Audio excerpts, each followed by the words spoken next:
Welcome back to the channel, everyone. I hope you guys are doing absolutely fine. So technically, this is day three in Karnataka, and this would be vlog number four, which is about traveling back to Goa. So most of the times I've traveled to Goa, and this was not at all a part of the plan. We were just planning to cover Gokarna, Murdeshwar, and another destination towards further south of Murdeshwar.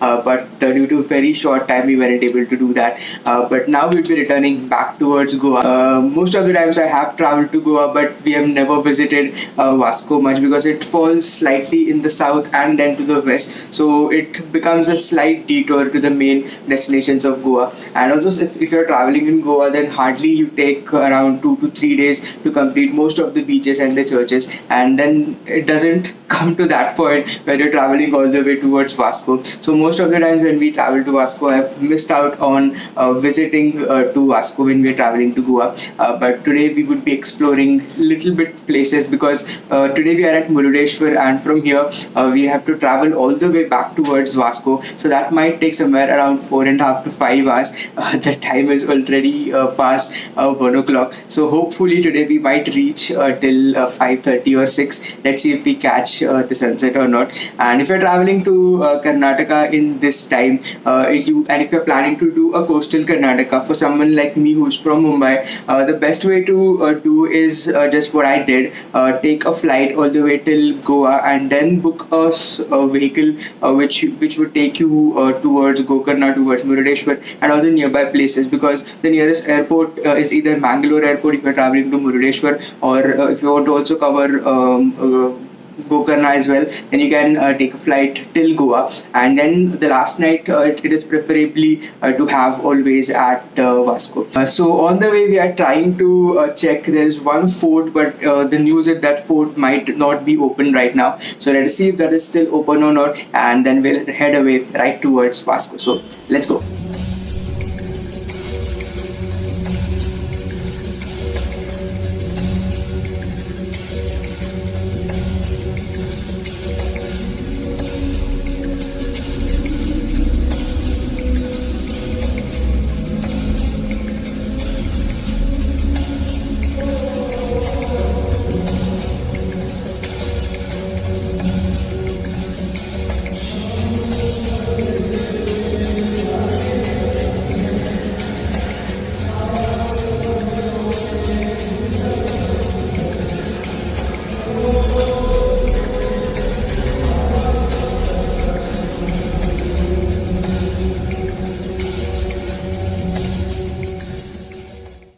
Hey guys, so now we have reached at the Mirjan Fort.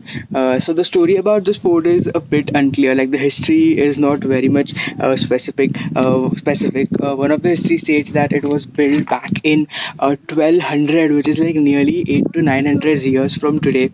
But some histories also says that this fort was built and it was ruled over 54 years by a female ruler whose name was Chenna Bhaira Devi. And after then, there was also one history which states that this fort was also built and protected by one of the Sultan of Bijapur.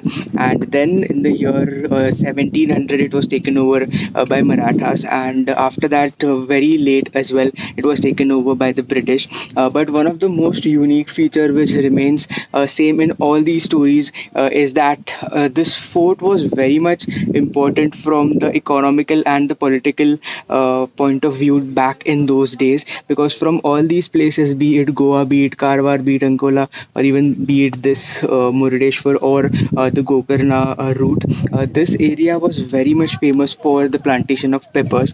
So pepper used to be imported right away from here all the way towards the Europe.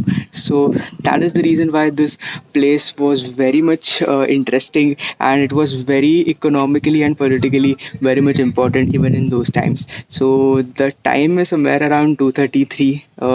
It would still take more 3.5 to 4 hours to reach all the way towards Vasco. So let's go.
Hey guys, so a very good morning from Vasco, and it is the next day, and today we would be just exploring some local places. Yesterday we got a little bit late, so after covering the Mission Fort and after traveling all the way towards Vasco, all the way from Murdeshwar, the entire journey took somewhere around 4.5 to approximate 5 hours. So in the evening we just came here. This is the beautiful place which we are staying for today, and this place is also very much near to the airport. So if you have any kind of trip like us, where you'll be just traveling all the way towards any nearby places, and you are using Goa airport as your, there's also a train passing nearby. So now the plan is just to start our day with a few places which we'll be covering nearby the Vasco, because I wanted to travel to Vasco since a long time. We had just covered North Goa or some places of South Goa whenever previously I had visited Goa, but Vasco I had never traveled to, and I always wanted to travel at the place where Vasco da Gama had arrived. I'm not sure whether that port and that place, the port which is there, whether that would be open or not, but we'll try to figure out what all places are still available and we can still cover some of them.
Hey guys, so we have reached our destination number one, which is the Baina Beach, which is this amazing beach.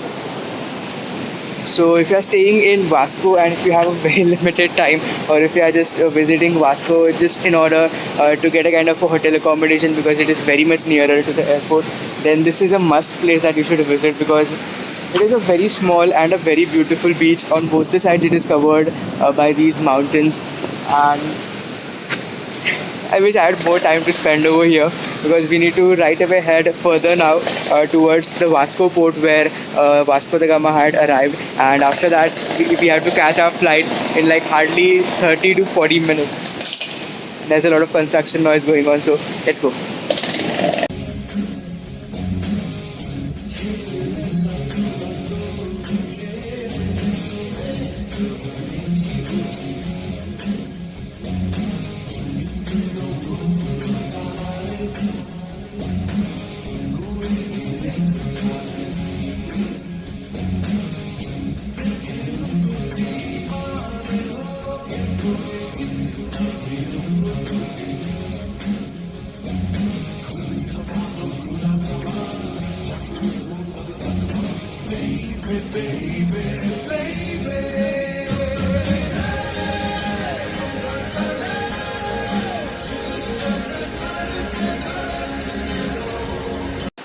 Hey guys, so we have finally reached at the place, the Vasco port, the Marmagao port, and this was the place where Vasco da Gama had reached when he had came to India, and this is the place which I have been wanting to travel to since a long time, and because of this Karnataka trip, because we had taken Goa airport as the hub, we were able to visit this place, and from here now we would be right away mostly going for the airport now, because we are really short on time, and it is like hardly 30 to 40 minutes more which we have got before which we need to reach airport anyhow.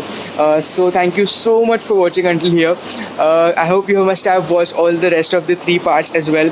We traveled all the way towards Murudeshwar. We visited we did a trek of the Yana caves, and we even did Gokarna as well.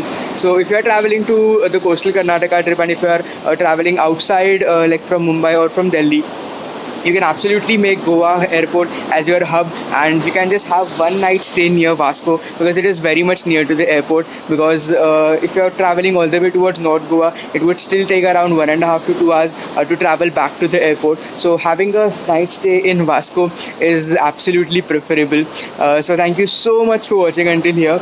Please subscribe to the channel if you haven't subscribed it yet, and I'll be meeting you in the next travel vlog.